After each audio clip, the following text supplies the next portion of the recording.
वैसे ये बड़ा कम देखने को मिलता है कि भारतीय सेना के चीफ या फिर कोई और सैन्य अधिकारी देश की जियोपॉलिटिकल सिचुएशन के बारे में कमेंट करे या उस पर अपने विचार व्यक्त करे।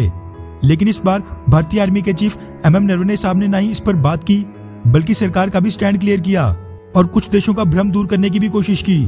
दरअसल यहाँ पर बात क्वाड को लेकर हो रही है, जो कि एक बार फिर से चर्चा का विषय बन चुका है। अभी कुछ ही दिन पहले South Korean president Moon Jae In जब अमेरिकी दौरे पर गए थे, तब ये रिपोर्ट सामने निकल कर आ रही थी कि अमेरिका और जापान ने साउथ कोरिया को क्वाड में शामिल होने का ऑफर दिया है। साथ में अमेरिका के Indo Pacific coordinator Kurt Campbell ने जॉन बाइडेन को अपनी रिकमेंडेशन दी थी कि नाटो के तर्ज पर क्वाड के मेंबर्स को भी बढ़ाया जाए और इसको और एक्टिव बनाकर सभी मेंबर्स के बीच बाइंडिंग मिलिट्री एग्रीमेंट साइन किए जाएं। यानी जिस तरह नाटो एक मिलिट्री अलायंस है जिसके किसी भी एक मेंबर पर हमला बाकी सभी देशों पर हमला माना जाता है, ठीक उसी तरह का मिलिट्री एग्रीमेंट क्वाड सदस्य देशों के बीच भी साइन होना चाहिए।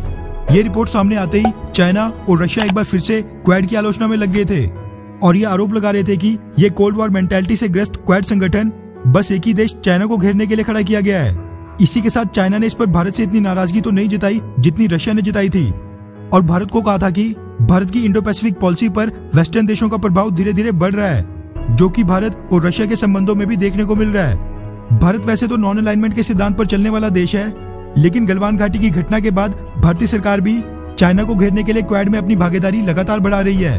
मगर क्वाड को लेकर एक चीज अब भी है जिसके पक्ष में भारत बिल्कुल भी नहीं है, और वो है नाटो की तरह क्वाड को भी एक मिलिट्री अलायंस बनाना। आज की डेट में देखा जाए तो भारत ये बिल्कुल नहीं चाहता है कि क्वाड के सदस्य देशों के बीच एक बाइंडिंग एग्रीमेंट साइन हो, जिसके बाद किसी भी सैन्य टकराव की स्थिति में भारत उसमें कूदने के लिए पूरी तरह बाध्य हो जाए। अब यही भारत और भारतीय सरकार का स्टैंड क्लियर किया है भारतीय आर्मी चीफ MM नरवणे साहब ने। दरअसल economic times, PTI news agency, Hindustan times और कई मीडिया हाउसेस के हवाले से मीडिया रिपोर्ट सामने निकल कर आ रही है कि भारतीय आर्मी चीफ MM नरवणे साहब ने पिछले कल एक इंटरव्यू में कहा कि कुछ देश निराधार भय को बढ़ाने के लिए क्वाड को एक मिलिट्री अलायंस यानी सैन्य संगठन के रूप में चित्रित कर रहे हैं, जबकि उनके पास इसका कोई भी ठोस सबूत नहीं है। क्वाड को सैन्य संगठन बनाने का भी कोई भी इरादा नहीं है। ये एक बहुपक्षीय समूह है जो कि इंडो पैसिफिक के स्पेसिफिक इश्यूज पर ध्यान देता है। यानी भारत क्वाड को मिलिट्री अलायंस बनाने के पक्ष में अभी बिल्कुल नहीं है। सेम यही स्टेटमेंट कुछ हफ्तों पहले भारतीय विदेश मंत्री S जयशंकर साहब ने भी दी थी। आगे MM नरवणे कहते हैं, क्वाड स्वतंत्र और खुले इंडो पैसिफिक में विश्वास रखता है और कई सब इश्यूज जैसे health and economic impacts of covid, climate change, cyber space, infrastructure development, counter terrorism, humanitarian assistance और डिजास्टर रिलीफ, ये सभी क्वाड के संचालन के आधार हैं। चाइना के साथ तो खैर हमारे डिफरेंसेस बढ़ते ही जा रहे हैं, लेकिन भारत की ये सारी स्टेटमेंट्स रशिया को मद्देनजर रख के दी जा रही हैं और भारत का स्टैंड क्लियर किया जा रहा है कि भारत क्वाड को नाटो की तरह मिलिट्री अलायंस बनाने के पक्ष में बिल्कुल नहीं है।